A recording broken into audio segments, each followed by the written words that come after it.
being able to communicate and know a little about a lot is key. Employers want well-rounded employees, and they want employees who communicate effectively.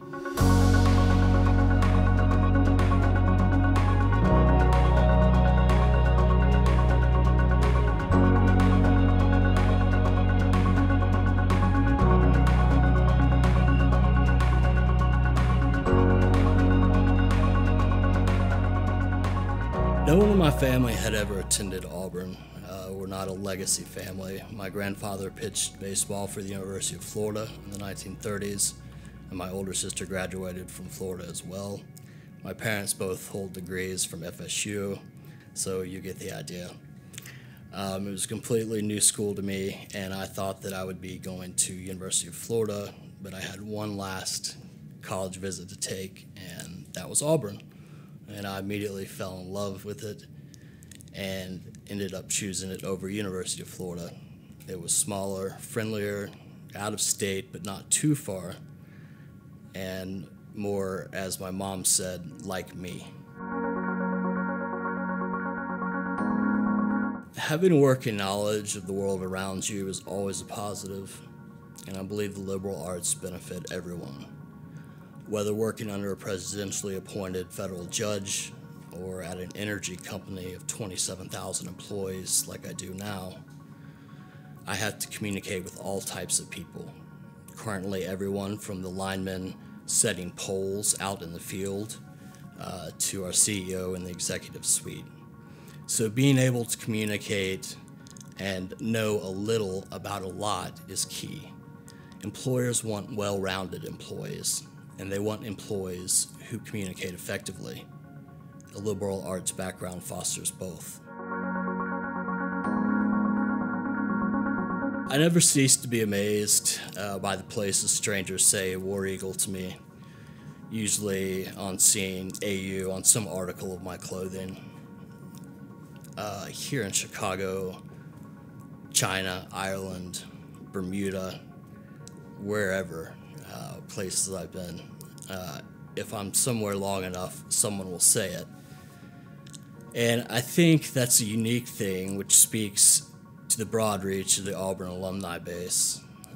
Being citizens of this immense world around us while belonging to a family that is both large and small at the same time. It's very unique and a wonderful tradition. Not long after we were married, my wife wanted to pick out a Christmas tree for our home, and I really did not want to. It had been a long day at work, and we were going to be in Florida with her family for the holidays, so I really didn't see much point in going to get a tree when we weren't going to be able to use it when it mattered most. However, as these things happen in marriage, I gave in, and she said, "Good. I bought you some cloth gloves to wear to grab the tree and put it on top of the car, what have you, so we could get it home." Time came to go to the Christmas tree lot, and I went to get the gloves, and there was something inside. What was inside were tickets to the national championship game in Arizona, which we went to and had a marvelous time. It was a really special surprise and a great way for my wife, who went to college in New York City, to learn about Auburn football and what the Auburn family was all about.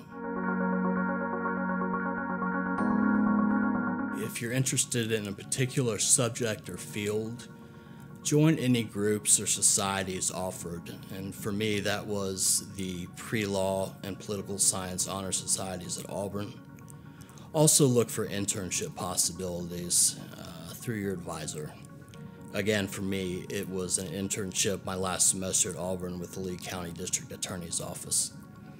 And keep an open mind when mapping your future. What you may want at 22 or 25 may not be what you want at 30 and beyond.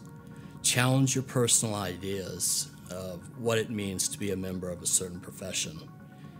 Never burn bridges with anyone. Keep in contact with your former coworkers all the way back to the beginning.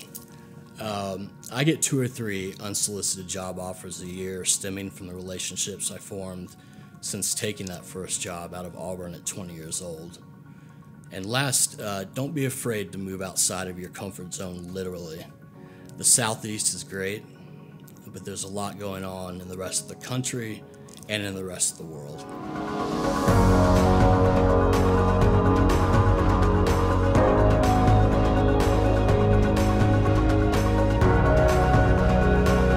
My name is David Jones, and this is my Auburn story. War Eagle.